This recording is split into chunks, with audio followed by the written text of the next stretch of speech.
How y'all both doing this fine day? It's Gator here at the cable company, and I'm so glad you stopped in to see me today. Today we're going to go over the Fifth Amendment, okay? Let's get that right here. This is the Fifth Amendment, right here. The Bill of Rights.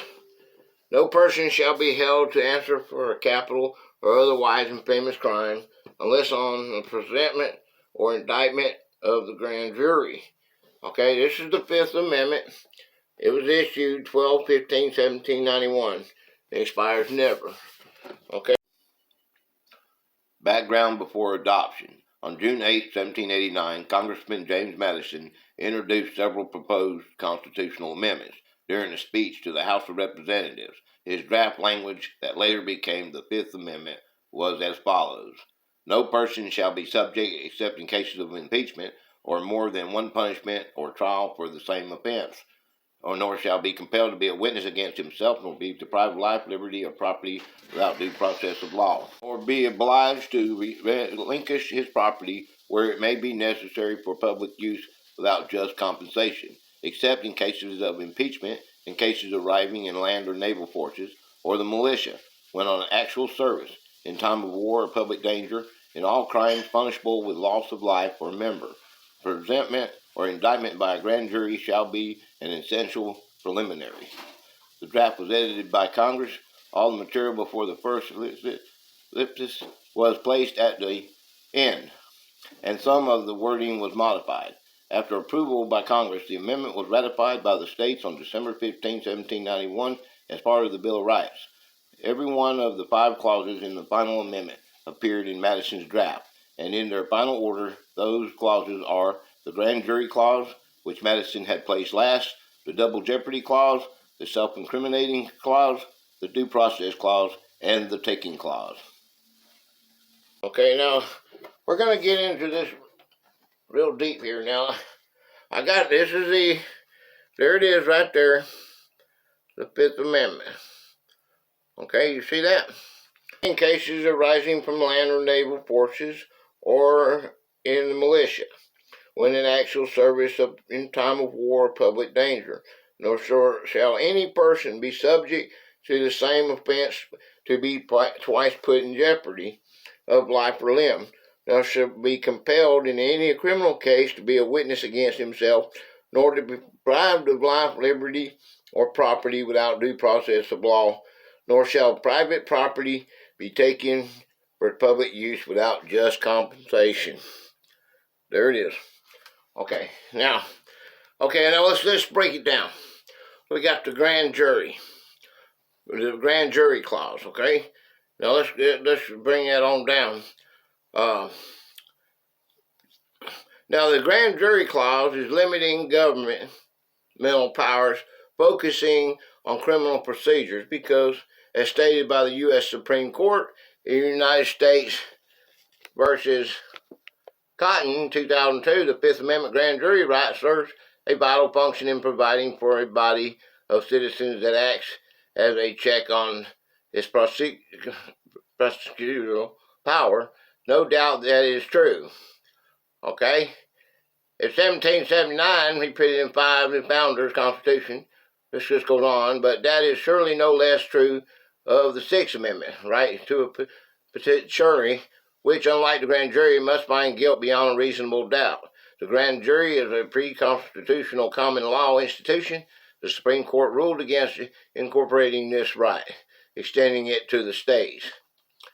Okay, in Hirato versus People of California.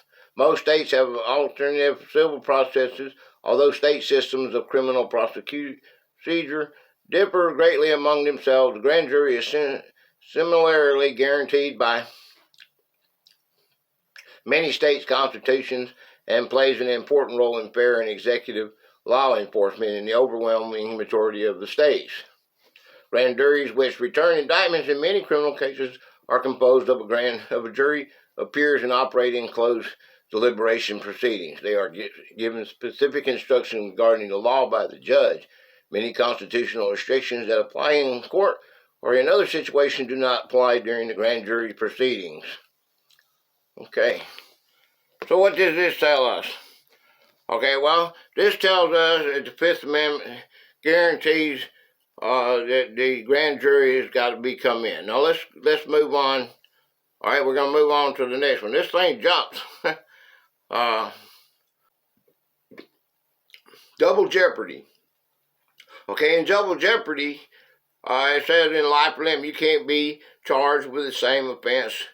Couldn't be put twice in. Let me just read it. Nor shall any person be subject to the same offense be twice put in jeopardy of life or limb. Okay, well, this is what I feel about the convicted felon law. Okay, when you have a law, all right, whether you think it's good or not, does it match up the Constitution? Okay, the Bill of Rights. Right here, the Fifth Amendment, the convicted felon law, in my opinion, violates the double jeopardy law. Because what you're doing is you're saying that a person is convicted of this crime, this certain crime, then you're going to take all his rights away, cannot vote. You got 133 million. I did a video about it. You got 133 million people that cannot vote because they're convicted felons. Okay? Now, this is done for life. In most states, I've heard some states are trying to do away with that. But this is not good. They don't have a right to life, liberty, and the pursuit of happiness because this law has violated that. And it starts right here with the Fifth Amendment. You see that double jeopardy. They're being charged over and over and over and over and over again. Every time, whether to go get a job, you're a convicted felon. Okay, well, and it's really easy to become. It doesn't necessarily mean you have to do anything that's seriously bad. In the moral sense, if you got bad people, then you know what we got to do about that, bad people. But but just good, honest people. You make a mistake when they're younger, or they've been violated by the law, where they're trying to get to be somebody. Then they ride you in the little small communities. They don't like you because of your race, your nationality, or you're rich and they're not. Okay, and just whatever the reason was, and they want to make something of themselves, and you're an easy target that they targeted. Okay, and then they held over for 40 years like that. And they keep on, they'll bring it up, bring it up, and bring it up, and bring it up. This is the double jeopardy law that I'm talking about in the Fifth Amendment. All right, let's move on. The double jeopardy clause encompasses 4 distinct prohibitions: subsequent prosecution after acquittal, subsequent prosecution after conviction, subsequent prosecution after certain mistrials, and multiple punishments in the same indictment. Jeopardy applies when the jury is impaneled in the jury trial, when the first witness is sworn in during a bench trial, or when a plea is rendered. The Fifth Amendment to the United States Constitution creates several constitutional rights, limiting government powers, focusing on criminal procedures. It was ratified along with 9 other articles in September 1791 as part of the Bill of Rights. The Supreme Court has extended most, but not all, rights of the Fifth Amendment to the state and local levels. The Court furthered most protections of this amendment through the Due Process Clause of the 14th Amendment. One provision of the Fifth Amendment requires that most felonies be tried only upon indictment by a grand jury, which the Court ruled does not apply to state level. Another provision, the Double Jeopardy Clause, provides the right of defendants to be tried only once in federal court for the same offense. The self-incrimination law provides various protections against self-incrimination, including the right of an individual not to serve as a witness in the criminal case in which he or she is a defendant. Pleading the Fifth is a term often used to invoke the self-incrimination clause when witnesses decline to answer questions where the answers might incriminate them.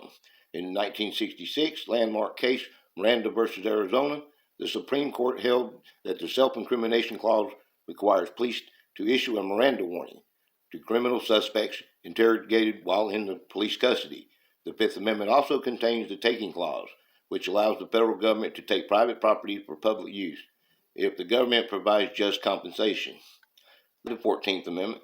The Fifth Amendment includes a due process clause, stating that no person shall be deprived of life, liberty, or property without due process of law.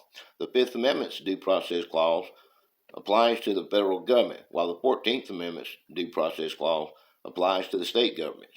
The Supreme Court has interpreted the Fifth Amendment's due process clause to provide two main protections: procedural due process, which requires government officials to follow fair procedures before depriving a person of life, liberty, or property, and substantive due process, which protects certain fundamental rights from government interference. The Supreme Court has also held that the due process clause contains a prohibition against vague laws and an implied equal protection requirement similar to the 14th Amendment Equal Protection Clause. The amendment as proposed by Congress in 1789. No person shall be held to answer for a capital or otherwise infamous crime unless on a presentment or indictment of a grand jury, except in cases arising in the land or naval forces or in the militia when in actual service in time of war or public danger. Nor shall any person be subject for the same offense to be put in jeopardy of life or limb, nor shall be compelled in any criminal case to be a witness against himself, nor be deprived of life, liberty, or property without due process of law, nor shall private property be taken for public use without just compensation. Okay, let's talk about the Fifth Amendment here in self-incriminating. Okay, self-incrimination. Okay, plead the Fifth. You ever heard anybody say, "I take the Fifth"? Oh, that's the best Fifth Amendment. I take the Fifth. You know, it means you can't be held accountable for whatever you say can and will be used against you in a court of law. You know how they bring up your Miranda rights, okay? Well, that's a warning. They have to do that. I told you about that. The Fifth Amendment protects individuals from being forced to incriminate themselves. All right, the incriminating them on oneself is defined as exposing oneself or another person to an accusation or charge of crime, or as involving oneself or another person in a criminal prosecution or danger thereof. The privilege against compelled self-incrimination is defined as the constitutional right of a person to refuse to answer questions or otherwise give testimony against himself. To plead the Fifth is to refuse to answer any questions because the implications of the question is setting in which it is asked lead a complainant to possess a reasonable cause to apprehend danger from a direct answer. All right, believing that a responsive answer to a question or an explanation of why it cannot be answered might be dangerous because injuries disclosure could result. Okay? The greater coat of arms of the United States of America as depicted on passports, embassies, and the Great Seal. The handwritten copy of the proposed Bill of Rights, 1789, cropped to show just the text that would later be ratified as the Fifth Amendment. James Madison, drafter of the Bill of Rights. The Bill of Rights in the National Archives. When we talk about Miranda rights, okay, now, and this is in Miranda versus Arizona. Okay, it was a landmark case. Okay, confessions. Ernesto Miranda had signed a statement confessing of a crime, but the Supreme Court held that the confession was inadmissible because the defendant had not been advised of his rights. The court held the prosecution may not use statements stemming from custodial interrogation of the defendant unless it demonstrates the use of procedural safeguards effective to secure the privilege against self-incrimination. It is initiated by law enforcement after a person has been taken into custody or otherwise deprived of his freedom of movement before being questioned as to the specifics of a crime. As for the procedural safeguards to be employed, unless fully effective means are devised to inform accused persons of their right of silence and to assure the continuous opportunity to exercise it. The following measures are required before any questioning. the person must be warned that he has the right to remain silent and that any statement he does make may be used in evidence against him, and that he has a right to the presence of an attorney, either retained or appointed. This is the Miranda Rights that they're supposed to give you the warning to. Okay, the taking clause, eminent domain. The taking clause, the last clause of the Fifth Amendment, limits the power of eminent domain. All right, by requiring just compensation be paid in private property is taken for public use. It was the only clause. Just remember that the property goes to the government if they want it for public use, or if they needed to get rid of it for some health reason or something like that. Okay, so I'm so glad y'all stopped in to see me today. I appreciate it a lot. There's your Fifth Amendment. This is way too cool. This is my buddy Way Too Cool. And on Sundays, we do this live, okay? We come in here live, and you can see there's the board up there, okay? And this is what we did. I think More Gordon was a shout out for this week, and we play a little game, and there's Zachary Taylor. Okay, he's one of the presidents of the United States, the 12th one. So here you go. This is Way Too Cool. Hey there, how y'all doing? Come on see us. Yeah, come on and see us and keep my little buddy from getting home. Okay, I appreciate you spending this time with me. This little bit of time with me today. I'll see you Sunday. Come on and see me, okay? Hit that like button. If you're new to the channel, hit that subscribe button. You know, let's build this up and let's all become friends. You remember my dream, okay? If you don't know my dream, let me tell you about my dream, okay? Dream a little dream. You see that? Dream a little dream that we all can be friends, okay? And that we be born on this earth. Let's share our resources. And then one way to do it is to come here in the cable company. The cable, when I say cable company is your company, that's what I mean. Everybody that's in the cable company, we put our arms around each other and we help each other out. And share this video, and we can start here right now on YouTube, and then it can go big. That's the dream. That's the dream. Thank you guys. Come on back and see me. Bye-bye.